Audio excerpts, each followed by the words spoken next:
उम्मुल मुमिनीन हजरत आयशा सिद्दीक़ा रज़ियल्लाहु ताला अन्हा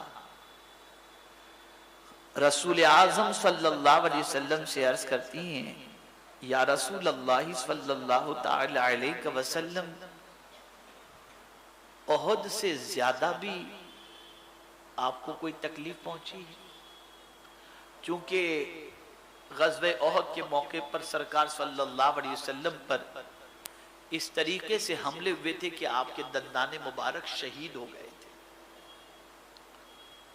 सरकार सल्लल्लाहु अलैहि वसल्लम के चेहरे मुबारक को जख्म आ गया था। एक सहाबी थे जो सरकार सल्लल्लाहु अलैहि वसल्लम के करीब रहकर दुश्मनों पर तीर चलाते थे।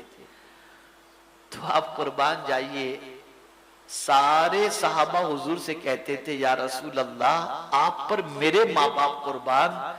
लेकिन उस सहाबी यानी हजरत साद रदी अल्लाह तआला अन्हु से हुजूर फरमाते थे, ऐ साद, तुझ पर मेरे माँ बाप कुर्बान। वो हजरत साद रदी अल्लाह तआला। तो उम्मुल मुमिनीन हजरत आयशा सिद्दीक़ा रज़ियल्लाहु ताला अन्हा ने आक़ाए करीम सल्लल्लाहु अलैहि वसल्लम से अर्ज किया, क्या उहद से ज्यादा भी आपको सताया गया?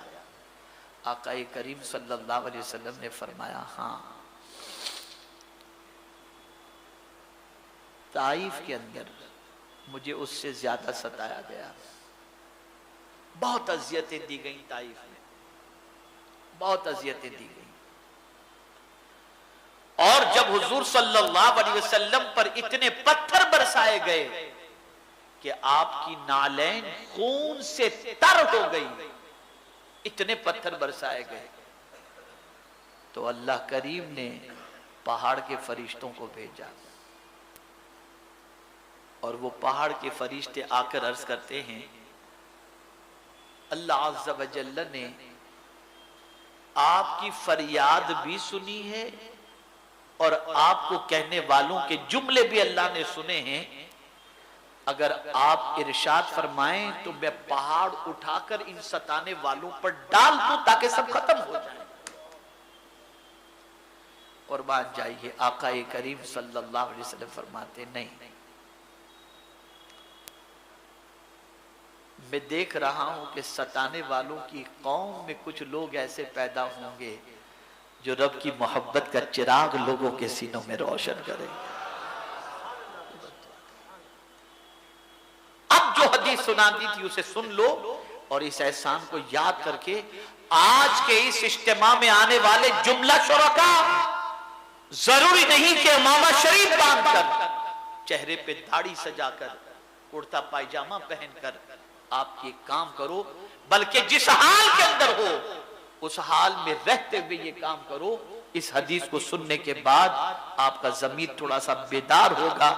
पैगंबर रहमत सल्लल्लाहु अलैहि वसल्लम को जब लोगों ने बहुत सताया, बहुत अजियतें दी और बहुत तकलीफ पहुंचाई, तो हर नबी को अल्लाह ने एक दुआ अता फरमाई कि वो दुआ आप जब चाहें करें, वो दुआ कबूल है। यानी अंबिया की तो दुआएं कबूल ही होती हैं, लेकिन एक स्पेशल दुआ के हवाले से कि कोई एक दुआ जब आप चाहें करें। तकरीबन अंबिया ने दुआ वो कर ली थी, लेकिन जब इतना हुजूर को सताया गया तो सरकार सल्लल्लाहु अलैहि वसल्लम से कहा गया, हुजूर, जो एक दुआ आपको अता की गई है ना, वो दुआ कर दीजिए, ये सब हलाक हो जाएंगे।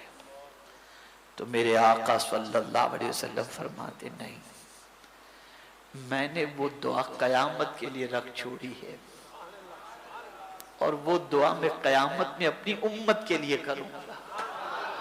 है कोई ऐसा एहसान करने वाला? है कोई इस तरीके से प्यार करने वाला? है कोई इस तरीके से करम की बारिशें निछावर करने वाला? सरकार से ज्यादा हम पर इंसानों में कोई मेहरबान नहीं है। ए रसूल आज़म सल्लल्लाहु ताला अलैहि वसल्लम के दीवानों, जरूरत इस अम्र की है कि पैगंबर रहमत सल्लल्लाहु अलैहि वसल्लम के इस एहसान को सीने में बिठाकर सरकार को जो फिक्र थी भटकी हुई उम्मत को सीधे रास्ते पर लाने की, आप भी कमर कस लो। एक मुसलमान भी अगर आपको भटका हुआ दिखाई दे, मेहनत करो उसे संवारने की। हिदायत अल्लाह के दस्ते कुदरत में है, कोशिश करना आपकी और मेरी सबकी जिम्मेदारी है। करेंगे इंशाअल्लाह जहां हो, लेकिन इस कोशिश से पहले हम खुद भी जहन्नम से बचने की कोशिश करें। ये नहीं कि लोगों को तो कहें कि तुम जहन्नम से बचो और अल्लाह ना करे शैतान के हम शिकार हो जाएं। खुद भी बचो और दूसरों को बचाने की कोशिश करो। मैं समझता हूं कि अगर ये अज़्म आपने कर लिया तो मेरे आका सल्लल्लाहु अलैहि वसल्लम भी खुश हो जाएंगे और मिलाद की बरकतों से अल्लाह दुनिया में भी माला माल और आखिरत में भी माला माल फरमाएगा।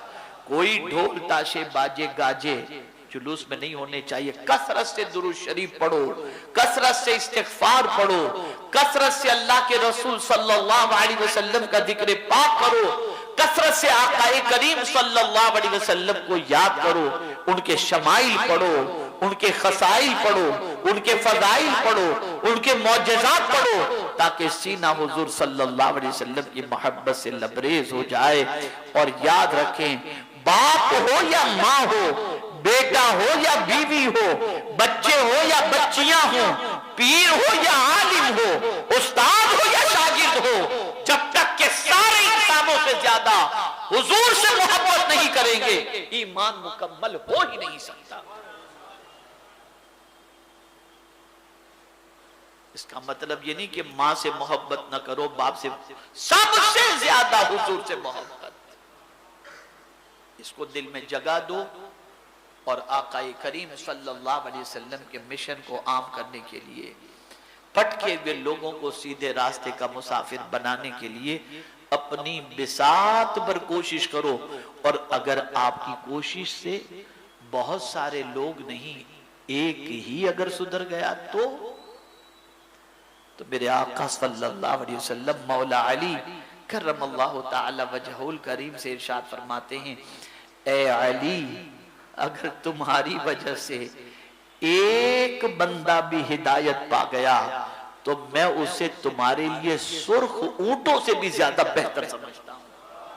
अब सुर्ख ऊंटों की बात तो आज के दौर की जो सबसे लग्जरी गाड़ी है, सबसे लग्जरी, रोल्स रॉयस या जो भी हो, मुझे तो इतने नाम भी नहीं आते, जो बहुत लग्जरी गाड़ी हो, इसलिए कि उस जमाने के अंदर सुर्ख ऊंट यानी जिसके पास हो गोया बहुत अच्छी सवारी उसके पास है, तो आप उससे अंदाजा लगा सकते हैं कि आका करीम सल्लल्लाहु अलैहि वसल्लम ने क्या फरमाया। और यहां एक नुक्ता अर्ज कर दूं, ये सुर्ख ऊंट की बात क्यों कही गई? सवारी पर सवार होकर आदमी मंजिल तक जाता है, तो अगर तुम्हारी वजह से कोई हिदायत पा जाए तो ऐसी सवारी तुम्हें मिलेगी जो तुम्हें जन्नत तक पहुंचा देगी। कोशिश करें हफ्तावारी इज्तिमा में आए,